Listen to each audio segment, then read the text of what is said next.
Damos comienzo a un nuevo programa, Servidores de Dios. Quien te habla es Manuel Cornejo.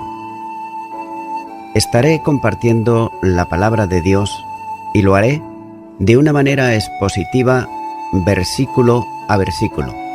Y en esta ocasión será en el Evangelio de Marcos, capítulo 5 y versículo 40, donde dice: Y se burlaban de él, mas él, echando fuera a todos, tomó al padre y a la madre de la niña, y a los que estaban con él, y entró donde estaba la niña. Las palabras de Jesús resultaban incomprensibles para quienes alborotaban en la casa, generando por otro lado una reacción de desprecio contra él, manifestada en risas y además también en burlas. Note por otro lado que la forma verbal dice se reían, y aquí tiene la connotación de burlarse, denotando una risa encarnecedora o de desprecio, ya que en medio de todo el relato hay aquí una nota negativa. Debe tenerse en cuenta que no eran corazones dispuestos a la fe, lo de aquellos que, dejando de lamentarse a gritos, empezaron a burlarse de Jesús, reverdes, por otro lado, a la realidad de quién era él. Y es natural y propio que el incrédulo se burle de las palabras de Dios, sean cuales sean. Aquellas palabras contenían una enseñanza espiritual y sólo podían ser entendidas espiritualmente. Note lo que dice la primera carta a los Corintios, capítulo 2 y versículo 14, donde dice: Pero el hombre natural no percibe las cosas que son del Espíritu de Dios, porque para él son locura, y no las puede entender, porque se han de discernir espiritualmente. Por otro lado, escribe el doctor Lacueva y dice: Nosotros debemos de adorar en silencio el misterio de las palabras y de los hechos de Dios, que escapan a nuestra inteligencia limitada. Será un buen ejercicio de humildad, especialmente cuando confiamos demasiado en nuestros propios conocimientos. Añadamos que, a pesar de todo, esta burla que del Señor hacía venía a confirmar la realidad del milagro, pues si la niña no hubiera estado realmente muerta, no habría tenido la gente por qué burlarse de las palabras del Señor. Y hasta aquí el comentario de Dr. Lacueva. Y sigue diciendo que inmediatamente echó fuera a todos los burladores. Nótese que la forma en que Marcos usa el verbo aquí expresa firmemente la idea de expulsar a los que estaban en la casa, ya que sin duda se trata de usar en sentido parcial la fuerza para echarlos del lugar. Los burladores quedaron pronto fuera del entorno donde iba a producirse la manifestación del poder de Jesús. Y note que el poder de Dios está para ser contemplado por fe, pero siempre está lejos de los menospreciadores, ya que solamente los que el Señor había determinado quedaron con él. Desalojada la casa de quienes persistían en burlarse y además hecho silencio, se dispone a entrar en el lugar donde estaba la niña muerta. El milagro que Jesús iba a hacer no era un espectáculo para ser presenciado por multitudes, sino la respuesta a la fe personal del padre de la niña muerta. Y es por esta causa que los burladores no eran aptos para ver la obra del Señor. Y por fin, en el relato Marcos destaca el momento en que el Señor entró al lugar donde estaba la niña muerta. Por otro lado, el verbo que usa en esta ocasión es entrar, y solo aparece en los sinópticos y en Hechos de los Apóstoles, y significa pasar adentro. La indicación del lugar a donde pasa se indica mediante una subordinada, es decir, a donde estaba la niña. Y posiblemente en una de las habitaciones y sobre la cama donde había pasado el último tiempo de su enfermedad. Y nótese que Jesús entró por primera vez en la habitación. Note que el maestro entra en el lugar donde la muerte había hecho presa en una joven, para resolver los efectos de los que es personal en cada uno por herencia del pecado. Continúa ahora con el versículo 41, donde dice: y tomando la mano de la niña le dijo: Talita cumi, que traducido es: niña, a ti te digo, levántate. Jairo había pedido a Jesús que viniese a casa y pusiera su mano sobre la niña gravemente enferma para sanarla, como así indica el versículo 23. Y note que el Señor no solo atendió a aquella petición, sino que hizo algo más íntimo y también afectuoso. Es decir, entró donde estaba y la tomó de la mano, como un padre que va a despertar con todo cariño a una niña dormida. Junto con la acción de tomar la mano de la pequeña, siguieron sus palabras. Y es sorprendente que el Señor habla a un muerto, que por esa razón no podría percibir ninguna instrucción que le fuese comunicada.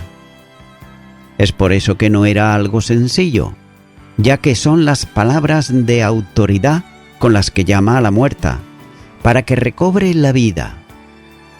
La frase la pronuncia en el idioma que se hablaba, es decir, el arameo. Marcos traduce las palabras dichas en arameo al griego para sus lectores gentiles. Lo primero que se observa en la traducción es la forma en que Jesús habló a la niña muerta, llamándole niñita. Ese es el verdadero sentido de la palabra griega, diminutivo de hija, niña, muchacha. Y también en algunos códices aparece la palabra doncella. Es posible que el Señor usara en ese momento las palabras idénticas o semejantes a las que los padres usaban por la mañana para despertar a la pequeña, es decir, hijita, levántate. Note que la autoridad del Hijo de Dios se pone de manifiesto al usar el verbo en modo imperativo, ya que no se trataba de una petición que pudiera o no ser aceptada, sino del imperativo omnipotente de Dios que no puede ser resistido. Es por eso que Cristo llamaba a la vida a quien había entrado ya en el ámbito de la muerte. Y también es notable observar cómo Marcos introduce el mandato con la expresión «a ti te digo», o si se prefiere mejor, «yo te digo». Así pues, no se trata de un milagro hecho por intermedio de Jesús, como un mero intermediario, al estilo de los profetas, para obtener algo que solo Dios podía dar, sino que de la autoridad omnipotente de Emmanuel, es decir, Dios con nosotros, el Verbo encarnado, que no puede ser resistida incluso por la misma muerte. Continúa ahora con el versículo 42, donde dice: Y luego la niña se levantó y andaba, pues tenía 12 años, y se espantaron grandemente. Como en todos los milagros de Jesucristo, a su mandato sigue la acción establecida en él. Note que había tomado a la niña de la mano y le había ordenado que se levantase, y al instante, la respuesta a su autoridad, la niña se levantó. Esto quiere decir que la vida otra vez volvió a ella. Y en el caso de la resurrección espiritual de un pecador muerto en pecados, se produce también solo por la unión vital, por contacto vital con Cristo. Ya que solo cuando un muerto entra en unión personal con la vida misma, viene a la experiencia de una resurrección espiritual. La resurrección de la niña es una buena ilustración para esta verdad fundamental. Note que la salvación produce una resurrección espiritual, que tiene lugar cuando el Espíritu Santo une al muerto en delitos y pecados con el Salvador. Esta unión hace posible que se pase de la muerte a la vida. Note lo que dice Efesios, capítulo 2 y versículo 6, donde dice: y juntamente con Él nos resucitó, y asimismo nos hizo sentar en los lugares celestiales con Cristo Jesús. Y esta misma verdad está en las palabras del apóstol Pedro, cuando dice que las piedras muertas, que son los pecadores, antes de creer, reciben la vida al entrar en contacto con la piedra que tiene vida en sí misma, esto es, al allegarse a ella. La primera carta de Pedro, capítulo 2 y versículo 4, dice: acercándoos a él, piedra viva, desechada ciertamente por los hombres, mas para Dios escogida y preciosa. Solo con el contacto personal con el Salvador se obtiene la vida eterna. Y por tanto la primera evidencia de la resurrección es que la que había estado muerta ahora no solo vivía, sino que además andaba. Ya que lo que sería imposible en el caso de una sanidad humana a un enfermo grave ocurre inmediatamente. El restablecimiento de la salud a un moribundo se produce lentamente, pasando un tiempo hasta que puede levantarse de la cama y caminar. Pero note que aquí la sanidad es, como siempre, en un milagro completamente, es decir, instantáneo, ya que la niña volvió a la realidad de una vida plena. Y así, caminando por su propio pie, sería vista por todos los que se habían burlado de Jesús. Marcos da ahora la edad de la niña, que era de 12 años. Y de este modo establece la normalidad del hecho de que, resucitada, anduviese porque tenía edad para ello. Esta precisión permite entender mejor los calificativos que se dan a la resucitada, como niñita o muchachita, mejor este último. Por tanto, no se trataba de un bebé, sino de una adolescente. Y note por otro lado que todos quedaron mudos y además asombrados. Y no podía ser menos, ya que en el texto aparece un segundo adverbio del tiempo cuando dice al instante, es decir, inmediatamente, que bien pudiera ser un error también por otro lado de algún copista, ya que en el códice D se lee todos, que concuerda mejor con el texto. Pero sin embargo, eso es de menor importancia. El hecho es que la resurrección de la niña produjo una conmoción en todos aquellos que, quedando asombrados por un hecho semejante, las gentes estaban delante de un hecho sobrenatural que ellos no podían de ninguna manera explicar, pero que era real. Así pues, los burladores habían tenido que callarse, y los padres de la niña estaban envueltos también en asombro y en gratitud. Los tres testigos de la resurrección podían dar testimonio de lo que habían visto. Jesús recibía con ello un mayor renombre, pero también despertaba la envidia de muchos y la enemistad de quienes, viviendo solo la religión y sabiendo por las señales que Él era el Mesías, se negaban por otro lado y eran rebeldes y obstinados a reconocerlo como realmente lo que era. Continúa ahora con el versículo 43, el último ya de este capítulo 5. donde dice: «Pero él les mandó mucho que nadie lo supiese, y dijo que se le diese de comer». La instrucción de guardar silencio sobre los milagros obrados por Jesús es una reiteración continuada en el Evangelio, ya que Marco utiliza la forma verbal que expresa la idea de mandar o encargar expresamente, por lo que se registra las instrucciones de Jesús. Ahora bien, la pregunta es natural: ¿a quiénes se encarga guardar silencio? Pues pudiera ser a los más próximos en aquella ocasión, a los padres y los 3 discípulos. Pero podría también extenderse a todos los que luego presenciaron la manifestación del milagro de la resurrección al ver a la niña caminar. Pero, ¿cómo podría guardarse silencio de algo semejante? Hasta ahora, ellos habían visto milagros de sanidades de autoridad sobre la naturaleza y de exorcismos. Pero lo que ahora ocurre es absolutamente diferente, porque se trata de volver a la vida a quien había estado muerta. Note que los escribas le habían acusado antes de practicar los exorcismos mediante una alianza con Belcebú, el príncipe de los demonios.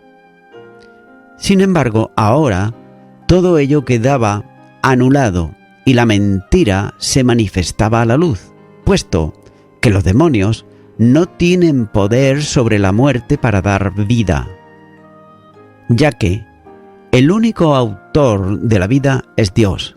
Por tanto, Jesús se pone de manifiesto como quien tiene poder sobre la vida para resucitar a un muerto. Por tanto, una proclamación de semejante hecho produciría un mayor conflicto entre él y los líderes religiosos de la nación.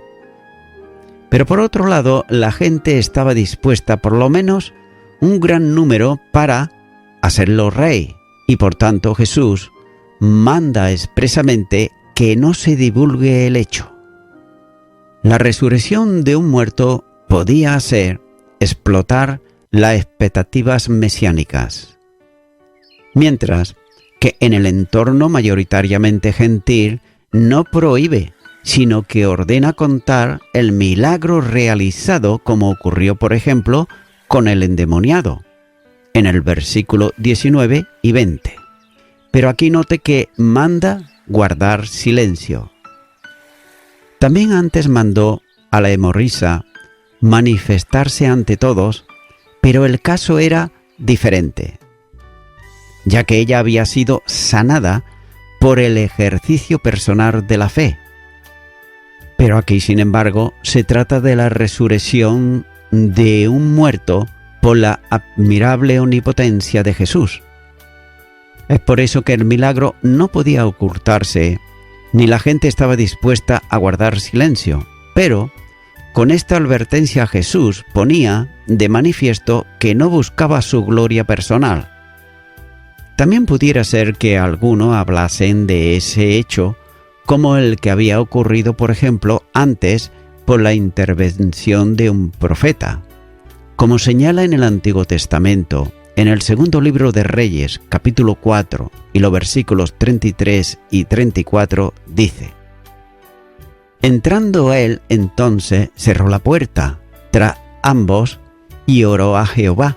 Después subió y se tendió sobre el niño, poniendo su boca sobre la boca de él, y sus ojos sobre sus ojos, y sus manos sobre las manos suyas.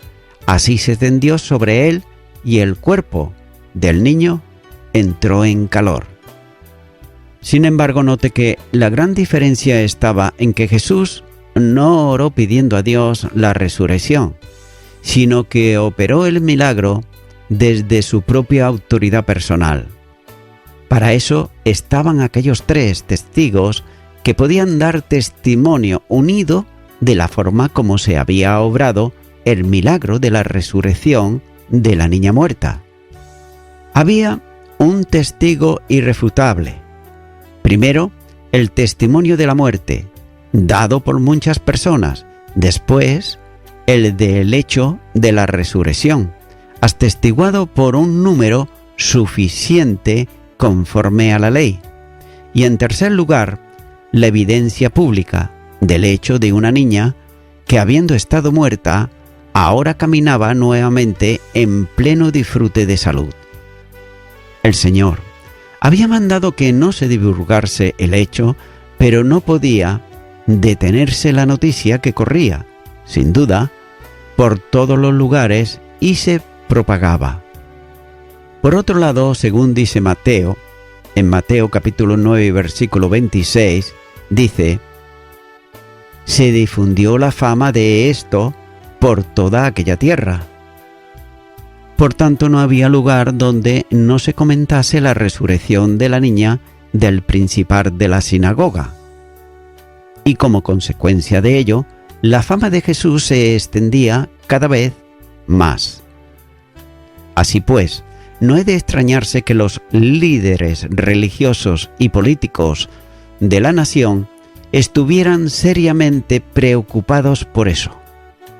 Y en la misma medida que aumentaba la fama del Señor, así también disminuía la de ellos. Note que no eran palabras ni ritos, eran obras de omnipotencia que salían de la autoridad de Jesús de Nazaret. En un último mandato, Jesús ordena que se le dé comida a la niña. Note por otro lado que el empleo aquí del infinito pasivo en el verbo determina que no se identifica la persona que ha de ejecutar el mandato. Mientras que por otro lado Mateo no hace referencia a este mandato y Lucas dice en Lucas capítulo 8 versículo 55: entonces su espíritu volvió e inmediatamente se levantó y él mandó que se le diese de comer.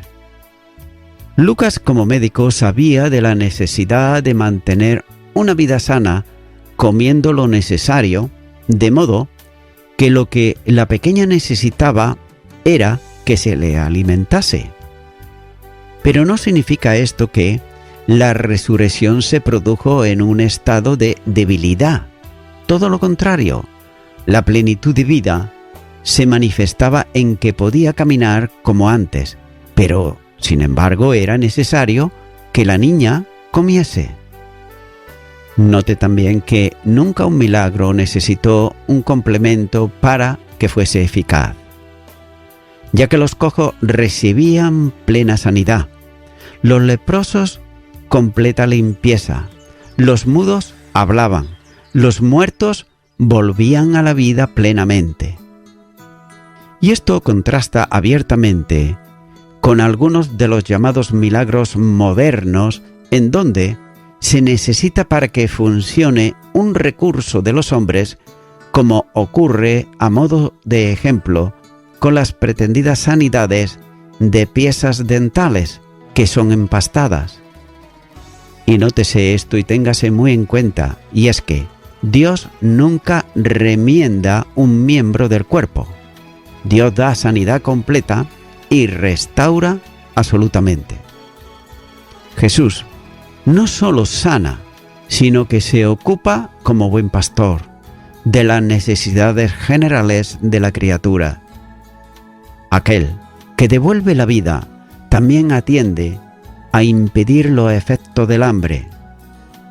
Y nada más importante que leer este pasaje a la luz de la revelación de gracia y misericordia de Jesús en los relatos de los evangelios. Y el Dr. Henderson comenta sobre estos relatos y dice: este es el mismo Salvador que sale de su camino para afirmar la reputación de alguien a quien asaltan las dudas. Mateo capítulo 11 y los versículos 1 y 19. Y también es el de acertar los presuntuosos términos de otros. Juan capítulo 20 y los versículos 24 al 29. También es Jesucristo que defendió la viuda, Lucas capítulo 18, los versículos 1 al 9. También Jesucristo ayudándolas en sus necesidades. Lucas capítulo 7, los versículos 11 al 17. También es el que tomó a los pequeños en sus brazos y los bendijo. Marcos capítulo 10, versículo 16. Jesús es quien lloró por los obstinados habitantes de Jerusalén. Mateo capítulo 23 y los versículos 37 al 39. También Él mostró su bondad para una mujer que era pecadora pública.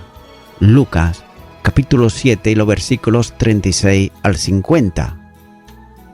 Jesucristo, durante su propia y más amarga agonía, proveyó un hogar para su madre. Juan capítulo 19 y los versículos 26 al 27.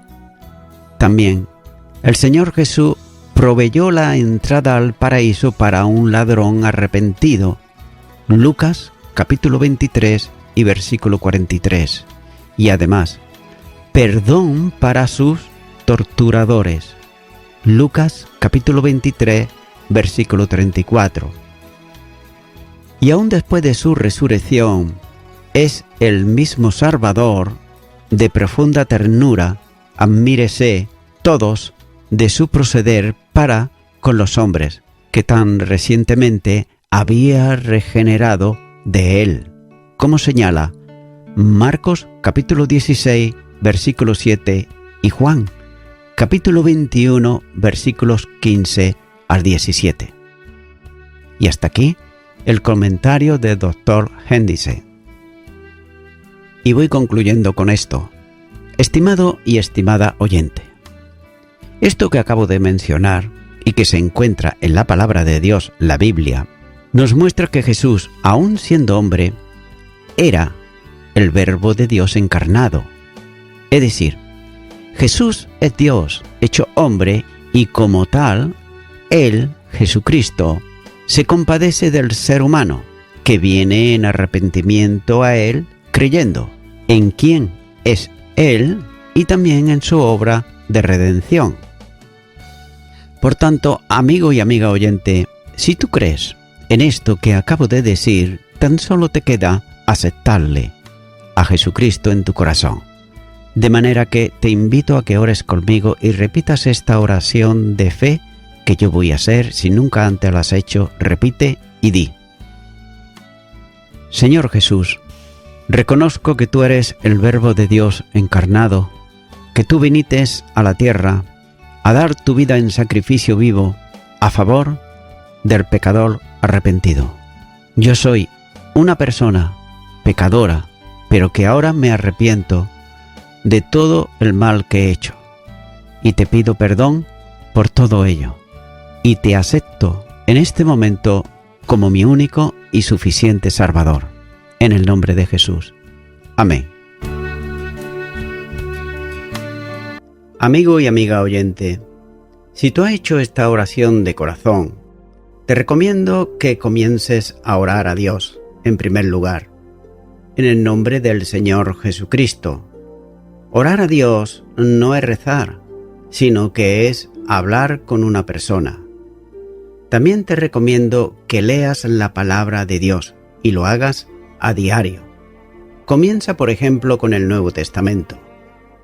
Y también, por último, te recomiendo que para que puedas crecer espiritualmente, te congregues en una iglesia cristiano-evangélica, donde se predique, se enseñe y se practique la sana doctrina y la palabra de Dios.